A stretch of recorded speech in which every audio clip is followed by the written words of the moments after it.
उत्तराखंड प्रदेश के विकास की रीढ़ माने जाने वाले डिप्लोमा इंजीनियर्स ने सरकार के खिलाफ मोर्चा खोल दिया है।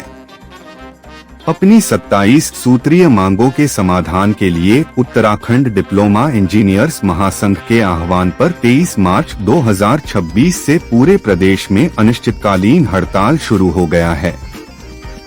प्रदेश भर के विभिन्न इंजीनियरिंग विभागों जैसे पीडब्ल्यूडी, सिंचाई, लघु सिंचाई और पेयजल निगम के हजारों जूनियर इंजीनियर और सहायक अभियंता आज कलमबंद हड़ताल पर हैं। देहरादून के विभागाध्यक्ष कार्यालयों से लेकर अल्मोड़ा, नैनीताल और बागेश्वर के जिला मुख्यालयों तक हर तरफ विरोध प्रदर्शन जारी है। महासंघ के प्रांतीय अध्यक्ष आरसी शर्मा और महासचिव वीरेंद्र गुसाई का कहना है कि सरकार उनकी जायज मांगों की लगातार उपेक्षा कर रही है। शासन स्तर पर कई दौर की वार्ताएं विफल रहने के बाद अभियंताओं को यह कड़ा कदम उठाना पड़ा है। कनिष्ठ अभियंताओं की लंबे समय से लंबित वेतन विसंगतियों को दूर करना, 2013 के बाद नियुक्त अभियंताओं को 10 साल की सेवा के बाद भी 5400 ग्रेड पे का लाभ न मिलना, पदोन्नति में आ रहे ठहराव को खत्म कर पात्रता के अनुसार न्यूनतम 3 पदोन्नतियां सुनिश्चित करना, पुरानी पेंशन योजना की बहाली आदि मांग की गई है। महासंघ के पदाधिकारियों का आरोप है कि 24 फरवरी को मुख्यमंत्री से मुलाकात के दौरान मिले आश्वासनों के बावजूद शासन स्तर पर कोई ठोस शासनादेश जारी नहीं किया गया। इंजीनियरों का कहना है कि वे जनहित में काम करना चाहते हैं, लेकिन सरकार की वादाखिलाफी ने उन्हें मजबूर किया है। वर्तमान में आवश्यक सेवाओं को हड़ताल से बाहर रखा गया है, लेकिन महासंघ ने चेतावनी दी है कि यदि 31 मार्च तक उनकी मांगें नहीं मानी गईं, तो 1 अप्रैल से बिजली, पानी और अन्य आवश्यक सेवाओं से जुड़े इंजीनियर भी काम बंद कर देंगे, जिससे स्थिति और विकट हो सकती है। इस हड़ताल के कारण उत्तराखंड में चल रहे करोड़ों रुपए के निर्माण और विकास कार्य थम गए हैं।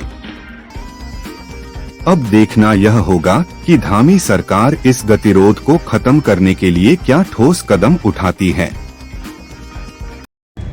उत्तराखंड डिप्लोमा इंजीनियर महासंघ के बैनर के तले हम लोगों की 27 सूत्रीय मांगे हैं, जिनका समय समय पे हम लोगों ने शासन को उसके संबंध में पहले से पत्राचार हुआ है, उनके साथ नियमित बैठकें हुई हैं। उसके बाद भी शासन के द्वारा कोई सुनवाई नहीं हुई। हमेशा उनके द्वारा ये कहा गया कि 1 महीने के अंदर हम आपकी मांगों पर विचार करेंगे, उसके बाद 1 महीने के बाद जब गए तो 15 दिन के बाद विचार करेंगे, और अंतःगत्वा हारते हुए हम लोगों ने शासन के विरुद्ध जाके और ये हड़ताल के उस पर आए हैं। 27 सूत्रीय मांगे हैं, और इस संबंध में ये भी बताना चाह रहे हैं कि जिस दिन हम लोग हड़ताल पे आए, उत्तराखंड डिप्लोमा इंजीनियर महासंघ के सारे सदस्य, पहले ही दिन शासन जो था अंदर तक हिल गया और उन्होंने तुरंत बुला लिया वार्ता करने के लिए।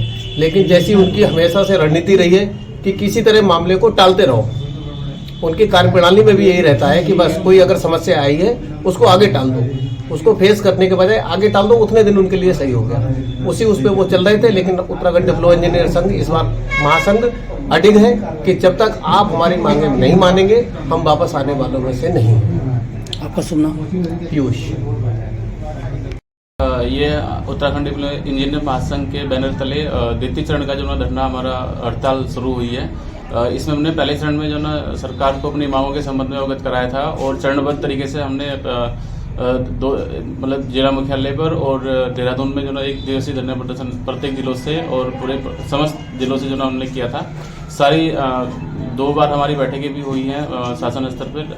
तो महासंघ के बैनर तले ये द्वितीय चरण की जो ना हड़ताल हो रही है, जिसमें हमारी 27 मांगे हैं और वो सभी सदस्यों को प्रभावित कर रही हैं, जिससे जो ना जिसकी मांग बहुत दिनों से चल रही है लेकिन अभी तक वो पूरी नहीं हुई है। तो अंत में आकर के हमें जो ना हड़ताल का रुख लेना पड़ा है। हमारे जो पदाधिकारी है शासन स्तर पर, मतलब देहरादून स्तर पर, जो जनपद को और प्रदेश को पूरा देख रहे हैं, जिसमें पूरे जोर शोर से सभी सदस्य हमारे प्रतिभाग कर रहे हैं पूरी हड़ताल के अंदर। इसका जो निर्णय है वो हमारे जनपद प्रदेश स्तर के जो प्रांतीय कार्यकारिणी है उनके वो जो भी आदेश होगा हमारा, उनके आदेशों के हिसाब से हमारी आगे रणनीति तय होगी। फिलहाल वर्तमान में हड़ताल पर सभी हमारे डिप्लोमा इंजीनियर सदस्य सभी डिप्लोमा इंजीनियर हड़ताल पर हैं। आपका नाम? मैं सत्यपाल सिंह, मैं जनपद सचिव हूँ उत्तराखंड डिप्लोमा इंजीनियर संघ लोनी में।